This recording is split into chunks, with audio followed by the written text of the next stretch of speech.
36 na miyembro pa ng MNLF ang sumuko sa mga otoridad sa Zamboanga City. Ayon sa hukbong sandatahan ng Pilipinas, sa pagdaan ng araw ay patuloy na lumiliit ang mundo ni MNLF leader Javier Malik at ng mga natitira nitong tagasunod sa lungsod, kung saan nasa 1 hektarya ng lupa na lamang ang pinagtutuunan ng pansin ng mga otoridad. Si Waywaya Makalma para sa detalye. Sa ika-17 araw ng sigalot sa Zamboanga City, 36 na mga rebeldeng Moro National Front ang sumuko sa Santa Barbara at Santa Catalina. Ayon kay Lieutenant Colonel Harold Cabunok, dahil sa military pressure gamit ang airstrike na isinagawa nitong araw ng Martes, gutom at pagod ang naging dahilan ng pagsuko ng mga rebelde. Yung pagsagawa ng aerial strikes ay kasama lang naman yan sa estratehiya upang mabigyan ng pressure ang ating nakakasagupa ng mga kaaway.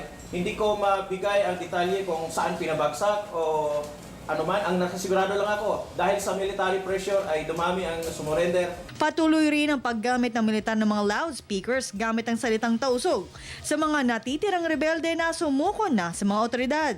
Dahil nais na rin ng militar na matapos ang krisis sa Zamboanga ng mapayapa. Sa ngayon ay nasa 1 hektarya na lang ang pinagtutuunan ng pansin ng militar at maging sa paghahanap kay Commander Ustaz Javier Malik. Hindi naman masabi ni Cabunok kung mayroon pang kasama mga bihag ang grupo.